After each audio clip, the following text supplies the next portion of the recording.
Shalom semuanya, kita kembali lagi dalam service kita. Hari ini kita akan berbicara tentang putus itu jalan yang terbaik.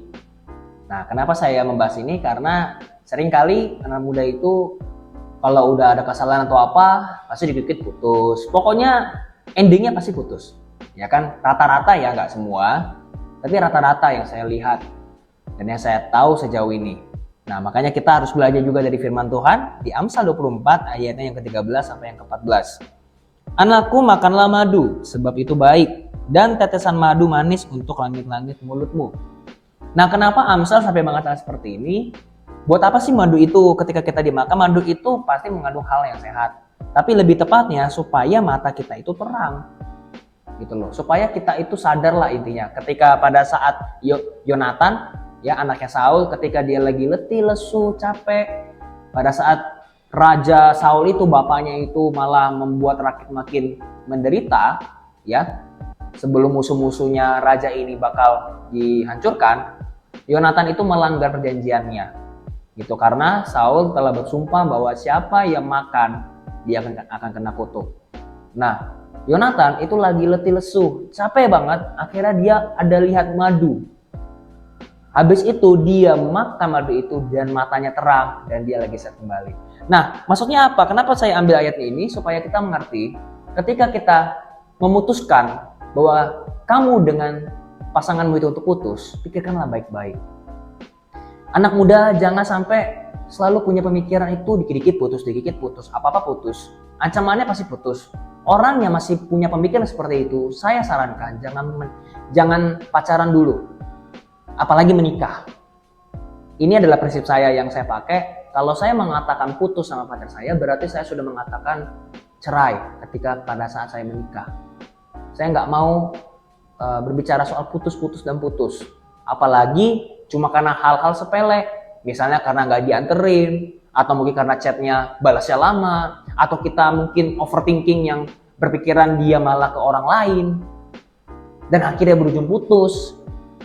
Nah, seringkali anak muda itu selalu putus nyambung.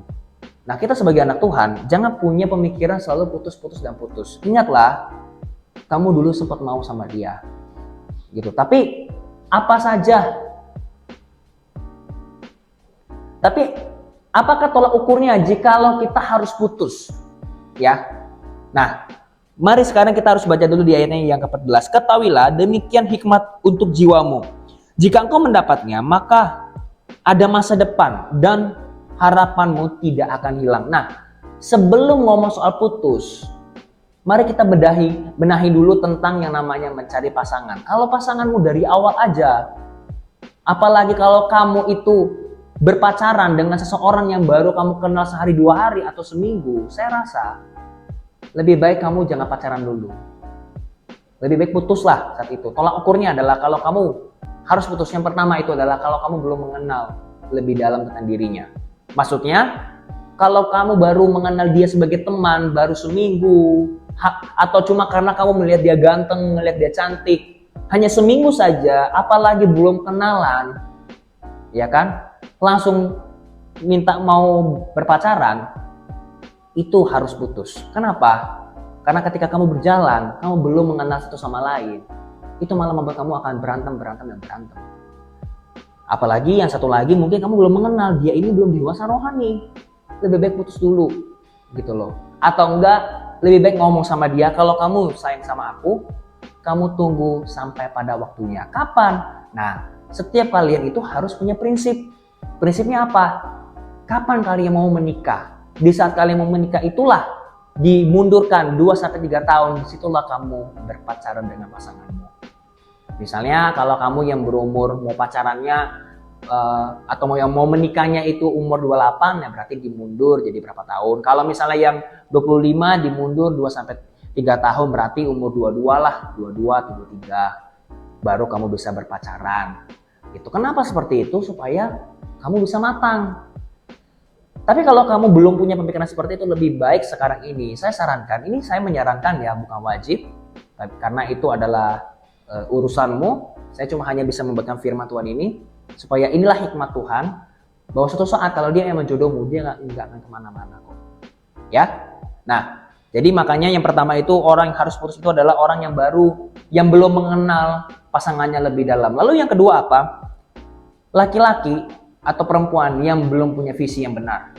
Maksudnya bukan berarti visinya itu harus dari Tuhan, menyenangkan Tuhan gimana-gimana. Enggak, dia punya planning untuk hidupnya sendiri.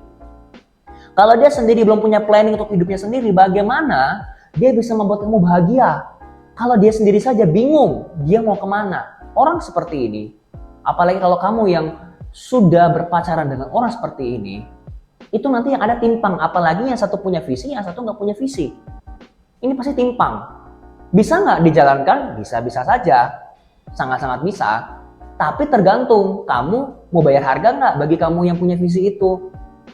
Atau nggak sih ceweknya ini atau cowoknya ini mau nggak belajar untuk jadi pasangan yang baik? Kalau enggak, nanti ujung-ujungnya kamu yang sakit hati, kamu yang makan hati. Lebih baik jangan. Gitu ya. Saya sarankan lebih baik putus dulu. Gitu loh. Dan bikin komitmen. Kalau memang dia pasanganmu, kalau memang kamu ingin menjadikan dia suamimu atau istrimu nanti, kamu bisa ngomong baik-baik sama dia. Kalau dia terima, berarti dia mau serius denganmu. Tapi kalau dia nggak terima, langsung mau saja emosi saja, perasaan belaka, ya udah, lebih baik ditinggalkan. Kenapa? Rugi nanti ketika dalam perjalanan, habis waktumu cuma karena pacaran. Ya. Lalu yang ketiga, orang yang seharusnya putus adalah orang yang tidak mau berubah. Maksudnya seperti apa? Misalnya, saya kasih contoh. Kalau misalnya pada saat masih pacaran saja, misalnya saya kasih contoh misalnya yang laki-laki ya, yang laki-laki suka pukul pacarnya dan dia tidak mau bertobat, saya sarankan lebih baik diputusin saja.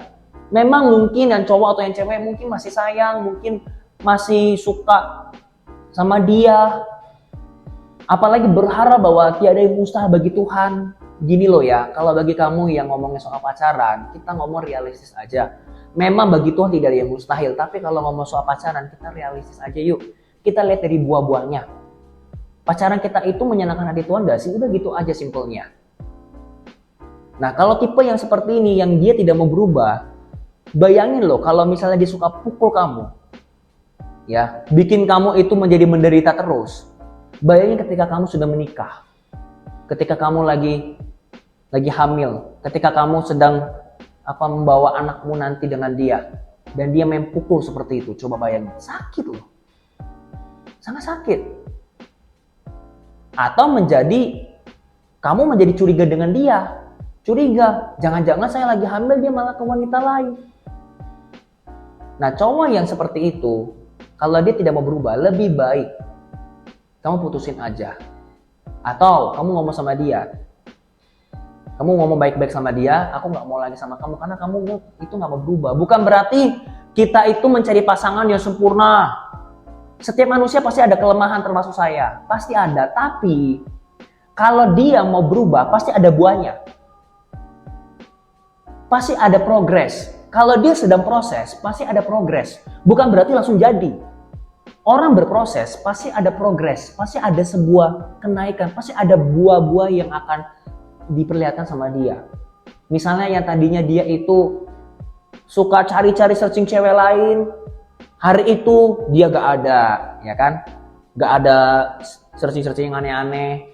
Yang tadinya misalnya dia suka marah-marah sama kamu hampir tiap hari, kok belakangan ini, seminggu ini kok dia gak marah-marah ya sama saya. Nah, itu ada progres. Sekalipun mungkin bulan-bulan kemudian, atau mungkin minggu depan, atau 2 minggu lagi dia nanti bisa seperti itu lagi, itu masih diwajarkan.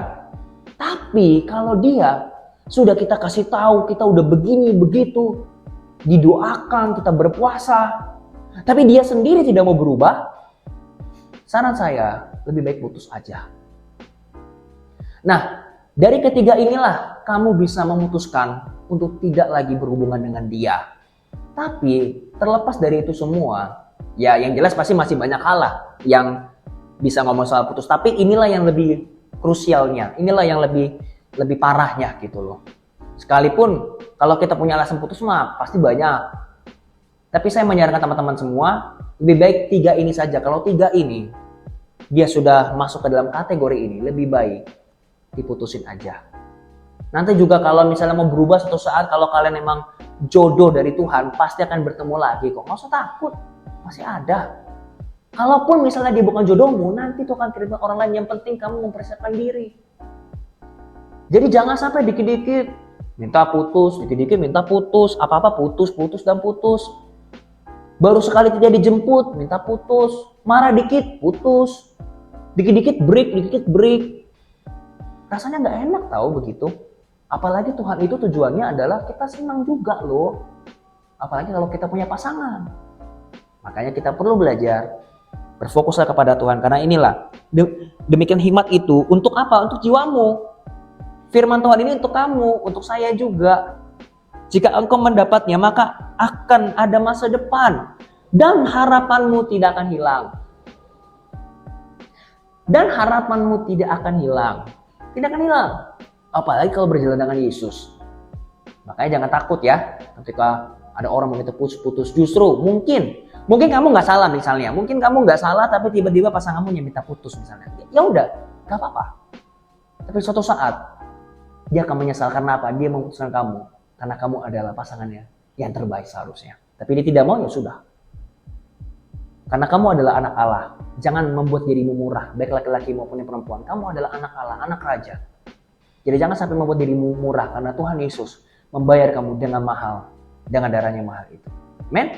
Mari sama kita berdoa. Tuhan, terima kasih buat hari ini. Kami berdoa bagi mereka yang mungkin hari ini ingin putus dengan pacarnya atau mungkin sekarang mereka sedang berantem. Tuhan tolong berikanlah jalan yang terbaik untuk mereka semuanya Tuhan Yesus. Agar mereka bisa berfokus lagi. Tahu tujuannya buat apa mereka berpacaran. Tahu tujuannya untuk apa mereka bersatu. Mereka bisa melakukan segala sesuatunya. Itu hanya untuk Tuhan Yesus. Sama berdoa dalam nama Yesus. Kalau bagi mereka yang memang harusnya putus, Tuhan tolong buatlah mereka bisa mengerti kenapa mereka harus putus. Tapi kalau mereka yang memang, apalagi mungkin ada pasangannya yang mau berubah, tapi mungkin pasangannya satunya tidak mau menerima dia lagi, Tuhan tolong bukakan hatinya dalam nama Yesus. Agar mereka bisa melihat bahwa anak ini bisa berubah dalam nama Tuhan Yesus Kristus. Terima kasih Tuhan Yesus buat hari ini dalam nama Yesus. Kami sudah berdoa dan bersyukur. Haleluya. Amin. Thank you semuanya. And God bless you.